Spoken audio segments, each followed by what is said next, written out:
A Mochi Moment from Sadie, who writes, I'm not crying, you're crying. This is what I said during my first appointment with my physician at Mochi, because I didn't have to convince him I needed a GLP-1. He understood, and I felt supported, not judged. I came for the weight loss and stayed for the empathy. Thanks, Sadie. I'm Myra Ahmed, founder of Mochi Health. To find your Mochi Moment, visit joinmochi.com.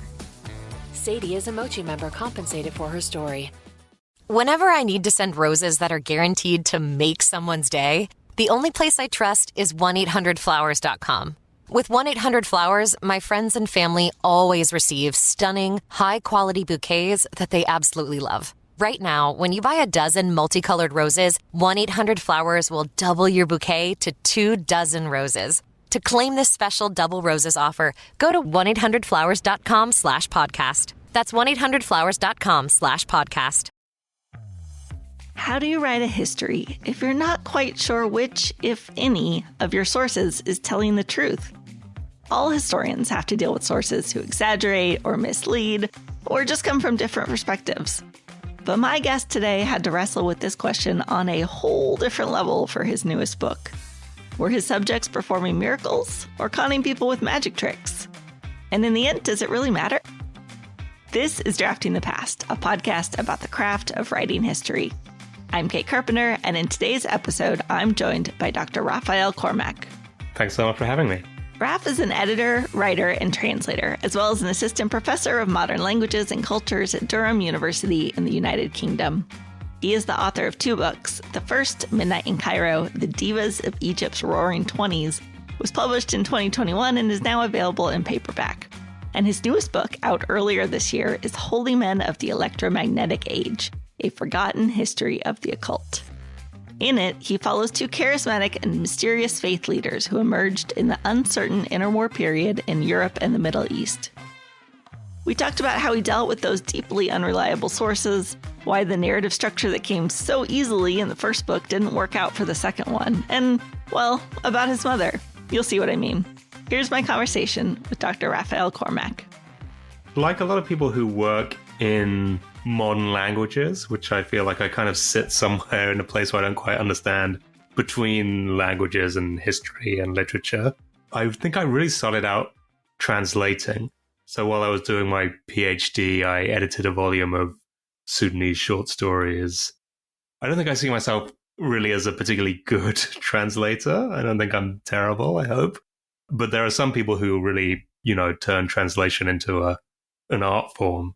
For me, it's always been a little bit more something I kind of do to connect with Arabic literature and sort of keep my writing going. And also, I think that's how I started writing as such for a non-academic audience. And then when I finished my PhD, which I have still not turned into a book, and I guess probably never will turn into a book, though you never know, adaptations of Oedipus in 20th century Egypt.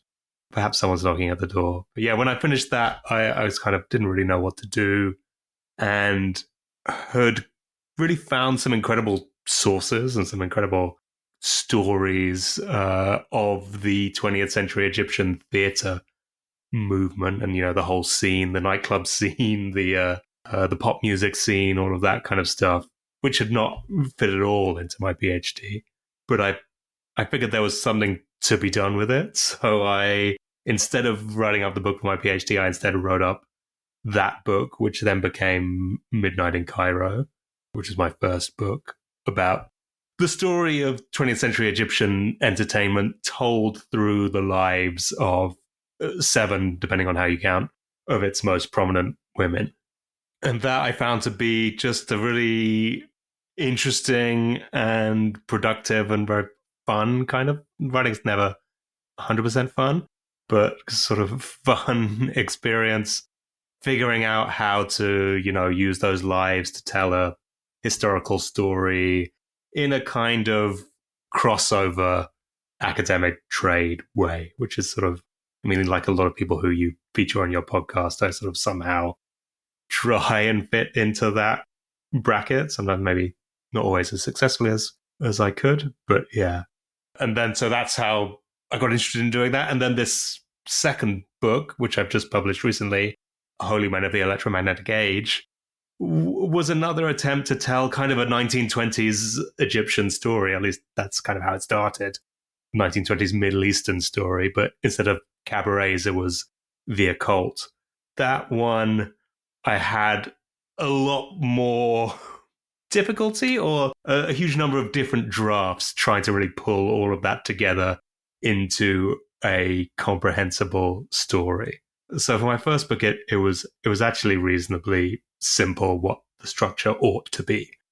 You have these various prominent women. They all kind of tell a different side of the story of the Egyptian entertainment scene, whether that be, I mean, just in terms of, well, the cinema and the theatre and dance, but also kind of different kinds of stories of what the life of a woman on the entertainment scene would be like.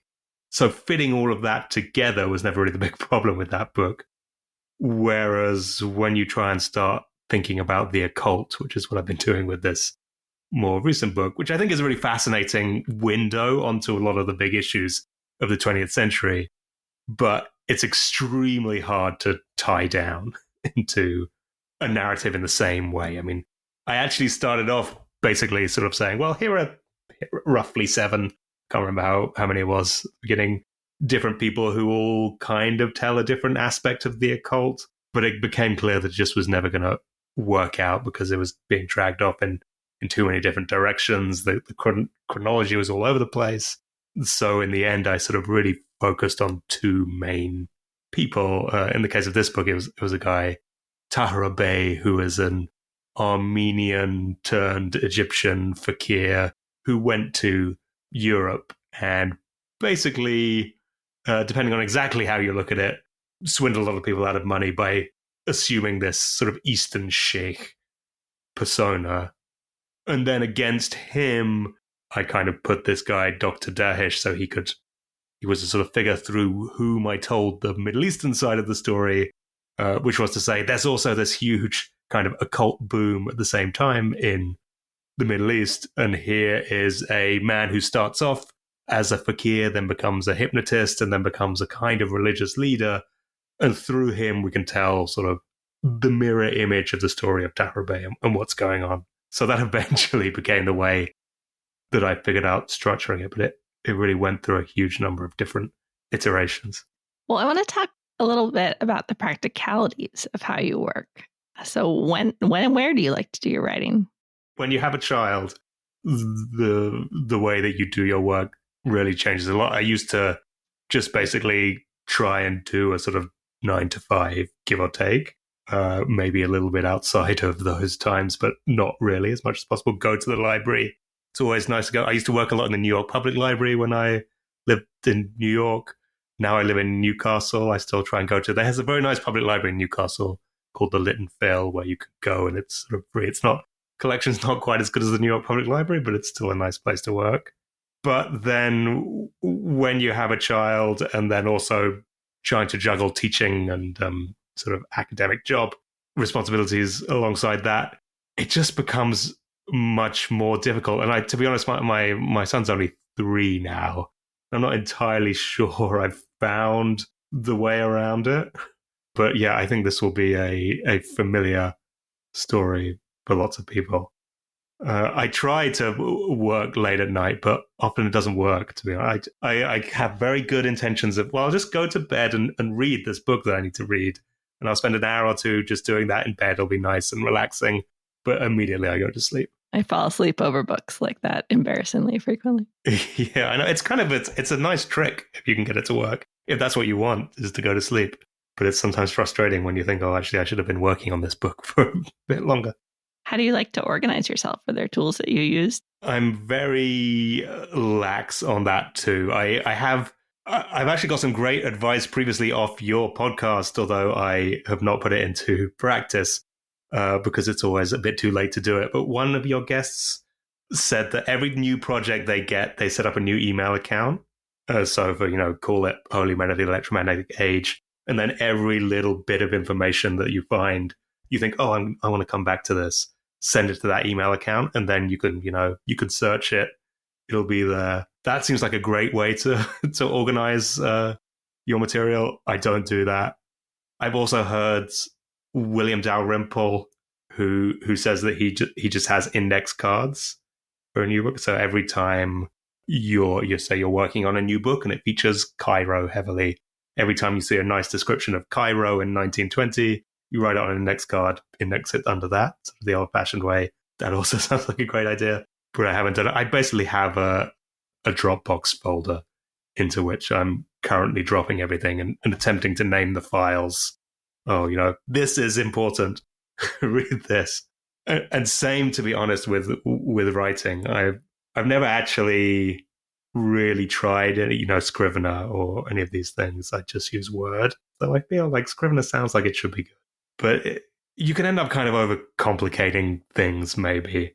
I think the style in which I write is basically get a first draft in which you throw everything on the page and then really try and just whittle it down. And Word, to be honest, works fine for that. It's not the worst tool in the world. You mentioned, for this most recent book, there were some starts and stops and trying to kind of figure out how it should be structured. So what does that revision process look like for you? I'm kind of in the school of get a whole draft out, and then you can deal with it once you have something on the page. And I usually send it to people to read much too early, and they sort of end up often not getting back to me. But yeah, and that one. So I mean, this most recent book, it went through at least kind of, in terms of Dropbox folders, 10 full drafts. But a lot of that really looked like just taking out entire chapters, which didn't work. And, entire sort of characters from the book had to go. And then once you've done that, you have to sort of rejig it quite a lot. But yeah, so that's kind of, I'm not one of these people who comes out with a very polished draft. Once anyone who thinks about it a lot, who writes it down slowly and who sort of comes up with something. I'm sort of more of the opposite, in which I just throw down as much as possible and then try and chip away at it. The Michelangelo theory of I saw the angel in the marble and then try and carve it free. So just get the marble out there and then get things done. How does that look like practically? Do you print a whole draft out and scribble on it? Do you just know what needs to change? At first, it's just knowing what needs to change, and then by the time you sort of have something which you think is at least passable, printing out is always a good way to do it. And I try, although not always that successfully, to read it out too, because I think that is an extremely good piece of advice. That especially once you have something on a piece of paper, because everything looks very different. I feel, don't you think? Once it's on an actual piece of paper, you suddenly see all of the unpleasantness that you didn't really notice when it was on the screen. And then reading it out, of course, just doubles that. What's the relationship between your research and writing like? Do you like to get all the research done first and then write, or do they come together? I probably do a bit more research than some people might. I mean, I think it's definitely true that it's only in the writing that you find out what you really need. But also, it's only by doing at least some level of research that you find out what you're going to write in the first place.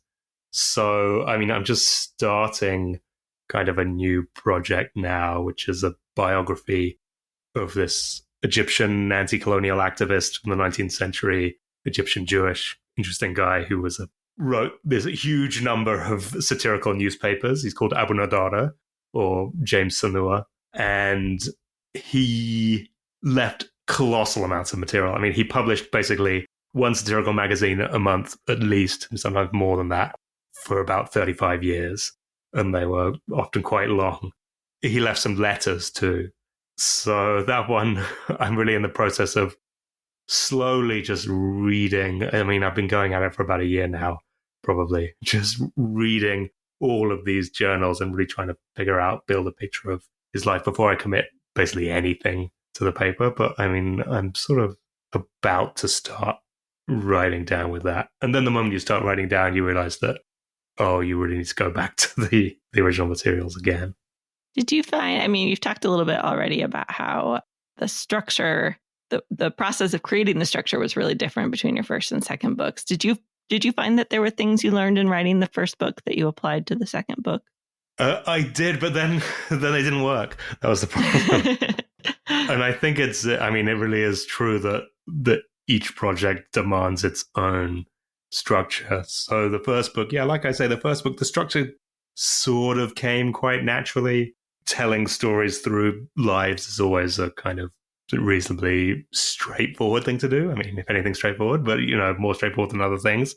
And also the material was so biographical in that case. Most of the sources were either memoirs or they were biographical kind of tidbits in the popular press or interviews or all of this kind of stuff. So in that case, the structure just really suggested itself. And then with my second project, The Holy Men, I thought I could do the same thing again because it had seemed so obvious the first time around. It was only by writing it that I realized I really couldn't do the same thing again. And it's interesting, they're kind of similar characters, occult celebrities and entertainment celebrities. They both have a lot of kind of similar aspects to their lives. They both create kind of these personae. They're both involved in a kind of, at least in the 20th century, they're both involved in the kind of new capitalist modes of money making. The problem was, I think, in the case of the occult figures, there's always this question of, well, is it true? What is the truth? Who is the real person behind all of this? And it's much more difficult to sidestep. There is always also that question of female celebrities in 1920s and 30s Cairo. What's true? Who are the real people behind the stage personae? But it seems a little bit easier to sort of massage those questions. Whereas in the case of someone who says they are, doing a miracle, turning water into wine, or burying themselves alive for a few days or whatever it might be, the reader wants to know, well, is it true? So I think perhaps in that way, they require a slightly different kind of structure. Although, I have to say, you can't answer the question, is it true? At least as a historian. You have to do something with it. Every comment I got back, or a large number of comments that I got back at the beginning of sending drafts out to people were, well, yeah, but, did he really do this? And I get the impulse, but you do have to go a little bit beyond that when you are, let's say, in this case, writing a history about a miraculous and sort of metaphysically impossible things. You can't just ask whether it's true. And I mean, to give an example of that, so the main character of the first half is this guy called Tahir Bey, who is, really fascinating guy, was a huge celebrity in the mid-1920s, came from an Armenian background, sort of tinged with the aftermath of the genocide, which he did not quite himself experience, but he was sort of, his family almost certainly did. And then he becomes this huge mystical celebrity. Fascinating. And the way it plays into these stereotypes of East and West and inherited trauma and all the rest of it. But he was almost certainly a fraud, as it were, in that what he said he could do was basically just a magic trick. As became, within a few years of his career, like somewhat obvious. Once you've answered that question, which everyone, the question that you always want to know, are these miracles real? But once you've answered that question, it doesn't really seem to have shed much light on anything, actually. To say, well, yeah, he was probably a fake. So, so what? In fact, it turns out that's not the interesting thing about his life. It's more, well, what does he tell us about global movement in the 1920s? What does he tell us about aftermath of genocides? What does he tell us about Orientalism and all the rest of it? To talk through how he brought this all to life on the page, I asked Raph to read an excerpt for us. Here's Dr. Raphael Cormack reading from the first chapter of Holy Men of the Electromagnetic Age. Athens in 1923 was a city in desperate need of miracles. For several months, a steady stream of refugees had been arriving in the port of Piraeus, driven out of their homes across the Mediterranean Sea. It was a depressing scene. Hundreds of thousands of men and women and children fleeing war and ethnic violence boarded cramped and dangerous ships in search of new shores where they might find safety. One American observer recalled seeing these overloaded ships arriving in Greece, after being buffeted for days in the open seas. Many of the passengers had not had anything to eat or drink for days and were crowded so densely on board that in many cases They only had room to stand on deck. Materially, Athens was unprepared for such a large influx of people. Greece had just lost a long, bloody war against the nascent Turkish state. Their ignominious defeat had cost many lives and many millions of drachmas, leaving national morale low, state finances depleted, and the country's politics in turmoil. The Athens of 1920 had been a comparatively small, sleepy city. The population of the entire metropolitan area was less than 500,000. Between September 1922 and the end of 1923, around 1 million refugees entered Greece, hundreds of thousands of whom ended up in Athens. Between 1920 and 1928, the population of central Athens grew by 54%, and the population of its port, Piraeus, almost doubled. At its peak from 1922 to 1923, this crisis put the overwhelmed and under-resourced city under a strain that it could barely handle. Any available spaces were turned into makeshift dwellings as the authorities scrambled to find shelter for the new arrivals.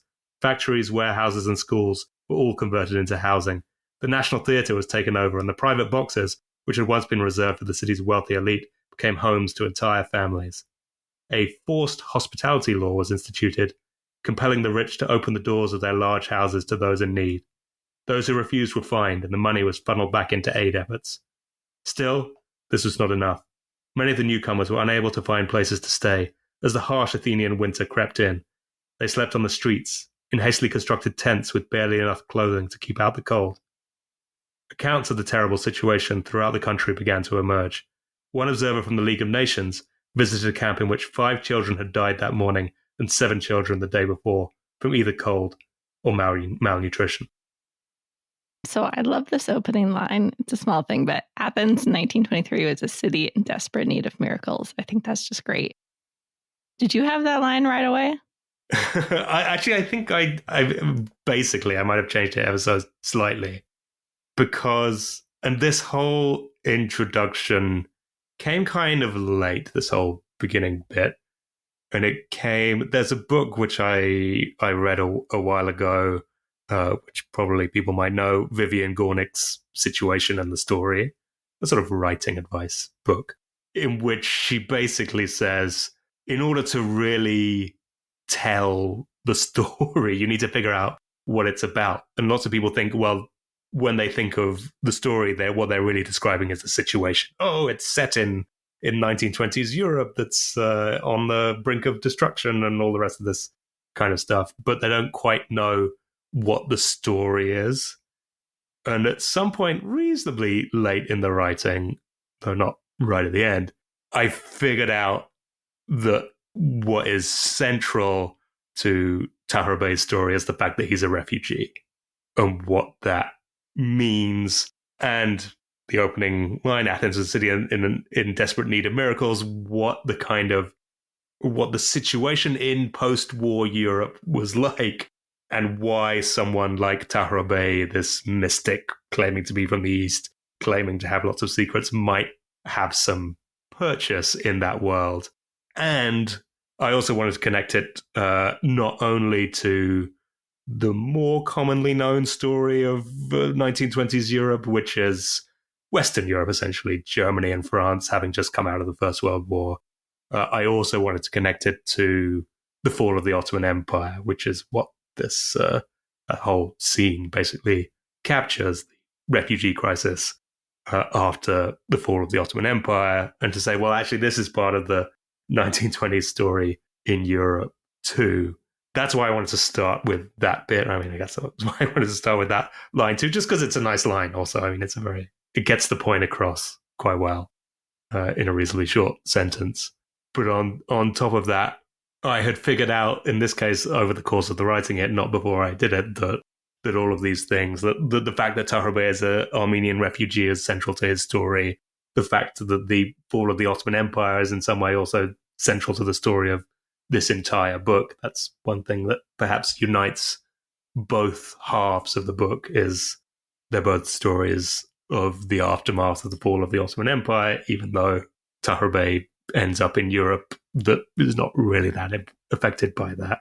And obviously, too, I had in mind the comparisons with Athens of about 10 years ago, too, and the similarity of that refugee crisis to the one that had happened basically 100 years previously was striking. What went into writing this passage that really it sets the scene for us? It kind of brings us right there to Athens. Writing the history of, let's say, the Middle East, as Athens is not quite the Middle East, but that's generally what I do, is a slightly different prospect, I think, than writing the history of Europe or perhaps North America, in that there are so few archival sources that you can get to. They exist, but often they're quite patchy, and often they're extremely difficult to access. So the National Archives in Egypt are famously extremely hard to get to, and you have to tell them what you want to see before you know what's there. So it's this like bizarre way of engaging with an archive. And the National Archives in Lebanon, for instance, recently reopened, but I was never able to get into them, and they're somewhat difficult to access too. And other countries I haven't even tried to go to. Actually, the National Archives that I found the easiest to access are actually the Sudanese ones, where I was there about 10 years ago. But broadly speaking, you don't have that. It's very difficult to find letters that help set a scene. It's quite difficult to find those kind of archival materials that you might otherwise rely on. And so, I'm getting to a point. The solution that I've come to, broadly speaking, and that quite a lot of other people have come to too, is that the press of the early 20th century, the popular press, the newspapers, can be used in a way like an archive in some senses, or can be used. That's the archive that I do use. Now, it has problems. It's obviously a little bit unreliable. As the press is now, but perhaps even more so back then. There are commercial considerations to think about. So people tend to jazz up stories quite a bit. And often, they'll just make mistakes with people's names or whatever it is. But it can help a lot with setting the scene. And broadly speaking, in that passage, there's one memoir by the American who I cite, who was there and leaves this big description of the scene. But otherwise, it's kind of a matter of piecing together things through the press and through the kind of newspapers, which ends up, and which I think is why both of my books have essentially been about celebrities, because that's whose stories are easiest to tell if you have these kind of resources. You hinted already kind of this idea that the subjects you're writing about here are a little bit slippery, right? There's the question of the miracles and whether they're real, but there's also just even sort of the small details of their lives, that they told different stories about themselves and their backgrounds. Other people told different stories about them, and some things they didn't even know about their own lives. So you kind of had to sift through all of that while you worked. How did you approach that challenge? Do you have sort of a philosophy of fact-finding? I'm putting together some other article now about this belly dancer called Hikmat Fahmy, who is always said to have been involved in this Second World War spy plot in Egypt, in which she sort of passed information about from the British to the Germans in order to get the British out of Egypt. She doesn't come out of the story necessarily that well, but it has become this kind of mythic event. And she published a set of memoirs in which she apparently describes her role in it. I say apparently because actually these memoirs were published after her death, and they were based on interviews with a journalist. So it's a little bit hard to know where her voice is in all of that, actually, because she's not there to confirm or deny. But a few kind of rules of thumb developing from that is, number one, if someone says that they did something with a huge celebrity, be extremely cautious about that fact. So there's a kind of rule of thumb in philological work called lectio difficilior potior, which is, so when all the scribes were copying down ancient texts in the Middle Ages, whenever they would, it would go from one hand to another. One scribe would copy it down, and then 50 years later or whatever it was, I don't know how it worked, but let's say another scribe would copy it down, and they would have this long chain. And the idea is that slowly the text would become more simplified, because if you see a slightly strange word, you think, oh, he can't possibly have meant that. He must have meant this simpler thing. And so you put that in, and then that gets copied further down the line. And so if you come across two texts with variant readings of a particular sentence, the best thing to do is to go for the more complex one, because it's more likely that the scribe will have simplified it than they would have made it more complex, because that seems like an odd thing to do. And in the case of stories that get passed down through the press, there's a sort of similar thing, but it includes gradually increasingly famous celebrities. We'll keep coming into the story. So someone will say they met the Prince of Spain, and then that becomes the King of Spain. And Tahir Bey was very well known for doing things like that. He claimed to have performed before Mussolini. He claimed to have performed in front of King George when he was in Sicily. And King George was in Sicily. And I ended up writing to someone who'd recently written a biography of King George, saying, does this sound true at all to you? And they poured quite a lot of cold water on it almost immediately. So there's that. The stories also become just closer to cliche, I think. The more hands, the sort of the more times they get told, which I think is very true of Hikmat Fahmy and the female spy in the Second World War. I mean, we have so many models for that it kind of all eventually coalesces into one pretty similar story. But, so there were a few instances, and there's actually one instance which I ended up not putting in the book, and perhaps I regret, but it's an interesting kind of debate. So Dr. Dahish, who forms the second part of the book, he's a guy, he starts off basically as a hypnotist in Palestine. He is forced to leave Palestine because someone accuses him of stealing lots of money, and ends up in Beirut as a kind of mystic. And he founds this religious movement called Dahishism, which becomes pretty big in 1940s Beirut, and a movement that takes in the president's sister-in-law and various other sort of a reasonably prominent poet and some doctors and all these people. And so as it grows, opposition also grows to it. And in the 1940s, there are basically two extremely passionate forms of source to consult about Dr. Dahish. One, his supporters and himself, who are very passionately pro-Dahish, and then the other, his detractors, who are doing all they can to essentially get him expelled from the country, which they do end up managing to do. And both of these sources are kind of extreme and, in a sense, unreliable. It's quite hard to weigh them against each other. I did find one instance in which you can kind of put them against each other and weigh them in a reasonably scientific manner. And that was that in one of these pro-Dahish pamphlets, which is unclear who wrote it, they had reproduced a newspaper article attacking one of their enemies from Palestine from sort of 5 years previously, called Abdurrahim al-Sharif. And they had reprinted this newspaper article saying basically, oh, Abdurrahim al-Sharif, he's a terrible swindler, he's a awful man. Stay away from him. Something along those lines. And then his enemies had gone back and found the original article and discovered that it, in fact, says not Abdurrahim al-Sharif is this awful, terrible swindler, but in fact, Dr. Dahish. And they just changed the name, switched the names.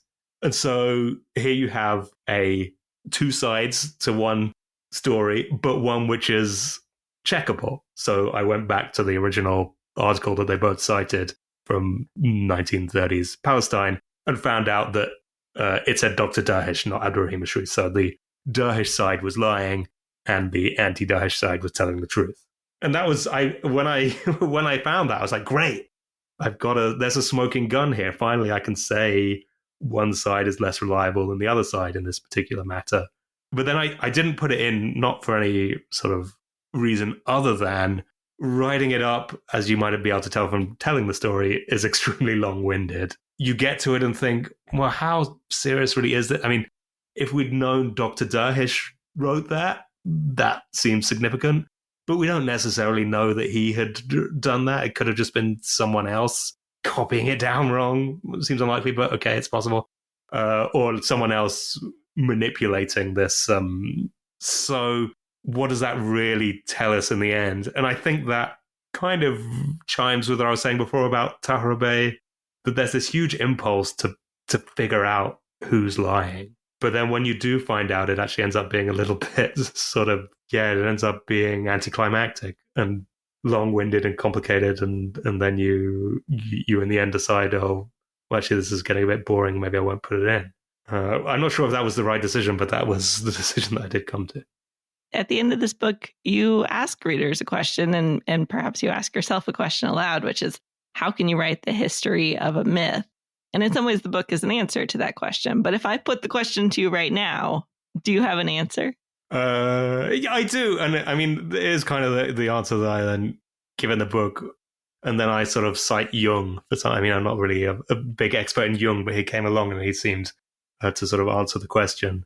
What is interesting about all of these figures, Taharabe, Dr. Dash, and there's a few other minor ones too, is the way that they seem to materialize the anxieties and the hopes of the age really in one figure. It's almost like they've called into being this kind of figure who stands in for everything that people are worried about and everything that people want. And I think that's actually what is interesting about the history of the occult, more broadly speaking. And yeah, this is the first book I've written on the occult. It will probably be the only book I've written I write on the occult, because it is so slippery and difficult. But where it is really fascinating and what makes it a worthwhile project is, at least this is my conclusion, that by looking at the occult, you see these things just perhaps a little bit more clearly, or extremely clearly. You see these anxieties and these fears. That's my conclusion, I suppose. That's what's interesting about the occult. I want to shift gears a little bit and ask about your influences. And I'm going to start with a question that I am a bit embarrassed to ask. I am disinclined to ask people about their relatives, but in your case, it feels like I would be remiss not to ask. So your mother is Mary Beard, who is the renowned historian classicist. And I'm really actually curious to know, do you talk about writing with her? Yeah, I do. My undergraduate degree was in classics too, so the apple didn't fall that far from the tree. I send her things to look at, and I think there are two things probably that I've learned from her. The first is boring but necessary. She really instills in people this idea that you really have to do the work. Like, you can't skimp. And I remember, for instance, when I was a kid, like 18 or something, she had finished a book manuscript. And I mean, unfortunately, I don't have anyone how I can do this too, but sent me off to the library and said, okay, check every single footnote in the book. Does it go to where I say it goes to? Which is a necessary thing to do, but extremely unpleasant thing to do. And something that, for that reason, I think quite a lot of people don't do. And lots of footnotes are, oh, I got those numbers the wrong way around a little bit. But yeah, she's very much a stickler for doing the work. You sort of can't hide. So that's the boring but necessary bit. And then the slightly more nebulous but interesting point is, the one thing she always says anytime she reads anything of mine is, show me why anyone should care about this. And I think that, again, is a pretty crucial thing to bear in the back of your mind when you're writing something. And it's also an extremely good thing to have in the back of your mind when you are taking bits out of a text that you have. If you can't really show why anyone ought to care about this except for you, perhaps, it might not really belong in there. I mean, she's very good at much, much better than me at just writing in a way where it's like, well, okay, this is why you should care about it. This is why it's interesting. There you go. But we all try, us lesser mortals, try and do it in our own way. Your mother aside, are there other historians who you look to for inspiration, or even other writers, other media that you turn to? Yeah, well, it's funny. One answer to that is always, I read a lot of fiction, which I do, but I don't feel that novelists ever say, I read a lot of nonfiction. It really informs my practice. But the other kind of slightly more in-depth answer to that question is, at the moment, I'm really trying to think about. So one of the cardinal rules of writing with a general audience in mind is that it's got to be all narrative, and that you can't have boring historiography in the background. That's what everyone always tells you. And I think to a degree, that's true. I mean, you definitely can't have this enlightened academic come in and say, well, actually, there are many views about this kind of, and X has said this, but Y disagrees with that. I mean, obviously, you can't do that. But I feel there might be ways, and I think people are interested in how do we know what we know about history. And there could be ways to engage with those issues that aren't just telling the narrative, but also aren't just coming in and giving a reading list. So I'm trying to read people who do that. I mean, one person who does that very well, but is more of a journalist, is Janet Malcolm. And she turns the whole quest for how she finds out what she knows into the story. But there are others who do it. I mean, Adina Hoffman, who wrote this very nice book, My Happiness Bears No Relation to Happiness, which is about a Palestinian poet, in which she does quite well in, describing the trip to the library and just describing incidents in which she does basically historiographical work, but does it in a narrative way.